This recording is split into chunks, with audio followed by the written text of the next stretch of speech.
ಜಾತಿಯ ವ್ಯವಸ್ಥೆ ಯಾಕೆ, ಇದರ ಮೂಲ ಏನು ಅಂತ ಇತಿಹಾಸವನ್ನು ನೋಡ್ಕೊಂಡು ಬರೋಣ. ಈ ವ್ಯವಸ್ಥೆ ಬಂದಿದ್ದು ಎಲ್ಲಿಂದ ಅಂತ. ಈಗ ನೀವು ಒಳ್ಳೆ ಹೆಸರು ಕೊಟ್ಟಿದ್ದೀರಿ, ಏನೋ ಜಾತಿಯ ಜ್ವಾಲೆ ಗಣತಿಯ ಗೊಂದಲ, ತುಂಬ ಹೊಂದಾಣಿಕೆಯ ಒಂದು ಹೆಸರನ್ನು ಕೊಟ್ಟಿದ್ದೀರಿ. ಇದು ನನಗನ್ಸುತ್ತೆ ಈ ಜಾತಿಯ ಜ್ವಾಲೆ ಇದೆಯಲ್ಲ, ಇದು ತುಂಬ ದೊಡ್ಡದಾಗುತ್ತೇನೋ ಅಂತ ನನಗೆ ಒಂದು ರೀತಿಯ ಆತಂಕ ಆಗ್ತಾ ಇದೆ. ಯಾಕೆ ಅಂತ ಹೇಳಿದರೆ, ಈಗ ನೋಡಿ, ಜಾತಿ ಕಾಲಮ್ಗಳೇನಿದೆಯಲ್ಲ ಅದಕ್ಕೆ ಮುಂಚೆ ಧರ್ಮವನ್ನು ಕೊಟ್ಟಿದ್ದಾರೆ.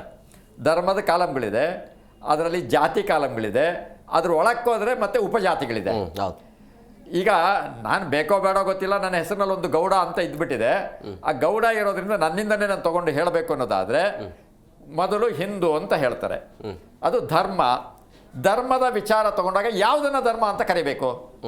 ನಿಜವಾಗಿ ಅದು ಕ್ರೈಸ್ತ ಧರ್ಮವೋ, ಮುಸ್ಲಿಂ ಧರ್ಮವೋ, ಹಿಂದೂ ಧರ್ಮವೋ, ಮಾನವ ಧರ್ಮವೋ, ಯಾವ ಧರ್ಮ ಆಗಬೇಕು ಅಂತ ನಮ್ಮ ಎಲ್ಲ ದಾರ್ಶನಿಕರು ಹೇಳಿರೋಂಥದ್ದು ಒಂದೇ ಧರ್ಮ. ಆ ಧರ್ಮ ಯಾವುದು ಅಂದರೆ ಮನುಷ್ಯನನ್ನು ಮನುಷ್ಯನಾಗಿ ನೋಡಬೇಕು. ಅದರ ದುರ್ದೈವ ಇವತ್ತು ಮನುಷ್ಯರನ್ನು ದ್ವೇಷ ಮಾಡುವಂತಹ ಒಂದು ಚಟುವಟಿಕೆಗಳು ನಮ್ಮ ರಾಜ್ಯದಲ್ಲಿ, ನಮ್ಮ ದೇಶದಲ್ಲಿ ಕಾಣ್ತಾ ಇದೆ. ಇಂಥ ಪರಿಸ್ಥಿತಿಯಲ್ಲಿ ಅದಕ್ಕೆ ಸಾಲದು ಅಂತೇಳಿ ಜಾತಿಯ ಏನು ಧರ್ಮದ ಕೋಮುಗಲಭೆಗಳ ಸಂದರ್ಭದಲ್ಲಿ ಜಾತಿ ಜಗಳವನ್ನು ಹಚ್ಚುವಂಥ ಕೆಲಸಕ್ಕೆ ಈ ಜಾತಿ ಗಣತಿ ಆಗ್ತಾ ಇದೆ ಅನ್ನೋಂಥ ಒಂದು ನನಗೆ ಆತಂಕ ಇರೋವಂಥದ್ದು. ಅಂದರೆ ಧರ್ಮ ಒಂದು ಕಡೆ ಇದೆ. ಈ ಧರ್ಮ ಅಂತ ಬಂದಾಗ ಒಂದಷ್ಟು ಜನ, ಈಗಾಗಲೇ ತಾವು ಪ್ರಸ್ತಾವನೆಯಲ್ಲಿ ಹೇಳಿದಿರಿ, ಒಂದಷ್ಟು ಜನ ಮತಾಂತರ ಆಗಿದ್ದಾರೆ. ಈ ಮತಾಂತರ ಆಗಿರೋರು ಯಾರು ಅನ್ನೋಂಥದ್ದನ್ನು ತಗೊಂಡು ಬಹುತೇಕರು ಅದು ದಲಿತರು ಇದ್ದಾರೆ. ಯಾರು ಇವತ್ತು ಮುಸಲ್ಮಾನರಿಗೆ ದಲಿತ ಮತಾಂತರ ಆಗಿದ್ದಾರೆ ಅವರು ಬಹುತೇಕ ದಲಿತರು, ಮುಸಲ್ಮಾನರಾಗಿರುವಂಥವ್ರು. ಯಾಕೆ ಅಂತ ಹೇಳಿದರೆ, ಈ ನಾವೇ ಶ್ರೇಷ್ಠರು ಅಂತ ಹೇಳ್ಕೊಂಡಂಥ ಕಾರಣದಿಂದಾಗಿ ಇವತ್ತು ನಾವೆಲ್ಲ ಹೇಳ್ತಾ ಇದ್ದೀವಿ, ಕೇಳ್ತಾ ಇದ್ದೀವಿ, ಹಿಂದೂ ಒಂದು ಬಂದು ಅಂತ ಹೇಳಿ. ಅವರು ಏನಾದರೂ ಶಾಸ್ತ್ರಗಳನ್ನು ಕೇಳಿದರೆ ಅವ್ರ ಕಿವಿಗೆ ಕಾದ ಸೀಸವನ್ನು ಉಯ್ತಾ ಇದ್ರು. ಅಂತಹ ಪರಿಸ್ಥಿತಿನಲ್ಲಿ, ಅಥವಾ ಏನೋ ಯಾರು ಶ್ರೇಷ್ಠ ಜನ ಅಂತ ಇದ್ದಾರೋ ಅಂಥವ್ರು ಎದುರುಗಡೆ ಹೋಗ್ಬಿಟ್ರೆ ಅವ್ರ ಕಣ್ಣನ್ನು ಕೀಳ್ತಾ ಇದ್ರು. ಇಂತಹ ಒಂದು ಜಾತಿಯ ದಬ್ಬಾಳಿಕೆ ಇದ್ದಂಥ ಕಾಲದಲ್ಲಿ ಒಂದಷ್ಟು ಜನ ಆ ಕಡೆ ಹೋಗ್ಬಿಟ್ಟಿದ್ದಾರೆ.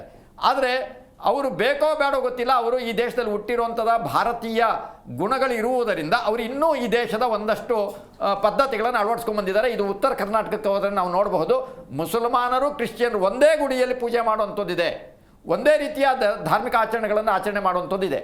ಇಂತಹ ಸಂದರ್ಭದಲ್ಲಿ ಅವರು ಏನಂತ ಬರೆಸಬೇಕು?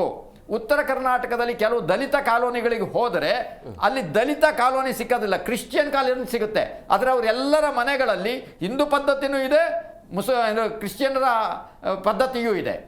ಹಾಗಿದ್ರೆ ಅವ್ರು ಏನು ಬರೆಸಬೇಕು ಅನ್ನೋಂಥದ್ದು ಧರ್ಮದ ಕಾಲಮ್ನಲ್ಲಿ ತುಂಬ ದೊಡ್ಡ ಗೊಂದಲ ಬರುತ್ತೆ. ಅದಕ್ಕೆ ಈಗೇನು ಹೊಸ ಒಂದು ಕಾಲಮನ್ನು ಸೃಷ್ಟಿ ಮಾಡಿದರಂತೆ. ಇದು ಇನ್ನೂ ಆತಂಕಕ್ಕೆ ಕಾರಣ ಆಗುತ್ತೆ. ಕರ್ನಾಟಕದ ಈ ಜಾತಿಯ ಗಣತಿಯ ಸಂದರ್ಭದಲ್ಲಿ ಮತಾಂತರಿತವಾದಂಥವರಿಗೆ ಒಂದು ಕಾಲಮ್ ಅಂದರೆ ಧರ್ಮವನ್ನು ಇಂಟ್ರೊಡ್ಯೂಸ್ ಮಾಡಿದಾರಂತೆ. ನನ್ನ ಕೈ ಇನ್ನೂ ಸಿಕ್ಕಿಲ್ಲ. ಇದು ಒಂದು ಭಾಗ. ಇನ್ನು ಎರಡನೆಯ ಭಾಗಕ್ಕೆ ಬಂದರೆ, ನಾನು ಆಗಲೇ ಹೇಳಿದೆ ನನ್ನ ಹೆಸರಲ್ಲಿ ಗೌಡ ಇದೆ ಅಂತ. ಈ ಗೌಡ ಅನ್ನೋರೆಲ್ಲ ಯಾರು? ಈಗ ನಾವು ಉತ್ತರ ಕರ್ನಾಟಕಕ್ಕೆ ಹೋದರೆ ಪಾಟೀಲ್ರವರೆಲ್ಲರೂ ಕೂಡ ಒಕ್ಕಲಿಗರೇ. ಈ ಒಕ್ಕಲಿಗ ಅನ್ನುವಂಥದ್ದು ನಾನು ಹೇಳಬೇಕು ಅನ್ನೋದಾದರೆ, ಒಕ್ಕಲಿಗ ಅನ್ನುವಂಥದ್ದು ಒಂದು ಸಮುದಾಯ. ಯಾರ್ಯಾರು ಒತ್ತು ಬಿತ್ತು ಬೆತ್ತನೆ ಮಾಡಿದ್ರು ಅವರೆಲ್ಲರೂ ಒಕ್ಕಲಿಗರೇ. ಇವತ್ತು ಕುರುಬ ಒಕ್ಕಲಿಗರಿದ್ದಾರೆ, ಆಲ್ಮತ ಒಕ್ಕಲಿಗರಿದ್ದಾರೆ, ರೆಡ್ ಒಕ್ಕಲಿಗರಿದ್ದಾರೆ, ಹೀಗೆ ಅನೇಕ ಜಾತಿಯವರು ಒಕ್ಕಲಿಗರಿದ್ದಾರೆ.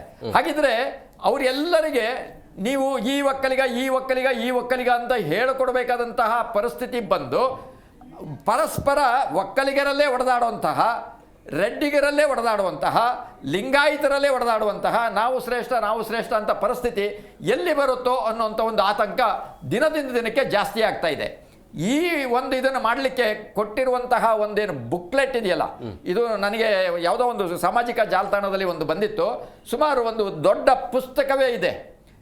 ಆ ಪುಸ್ತಕ ಸುಮಾರು 100 ಪುಟಗಳು ಇರ್ಬೋದು ಅಂತ ಕಾಣುತ್ತೆ. ಆ 100 ಕೈಪಿಡಿ, ಆ 100 ಪುಟದ ಇದನ್ನು ನೀವು ಎಷ್ಟು ಸಮಯದಲ್ಲಿ ಫಿಲ್ ಮಾಡ್ತೀರಿ ಮತ್ತು ಅದನ್ನು ಓದಿ ಅರ್ಥ ಮಾಡ್ಕೊಳ್ಳೋದಿದೆಯಲ್ಲ, ಅದು ಭಾರಿ ದೊಡ್ಡ ಒಂದು ಸರ್ಕಸ್ ಆಗುತ್ತೇನೋ ಅಂತ ಅನ್ನಿಸ್ತಾ ಇದೆ.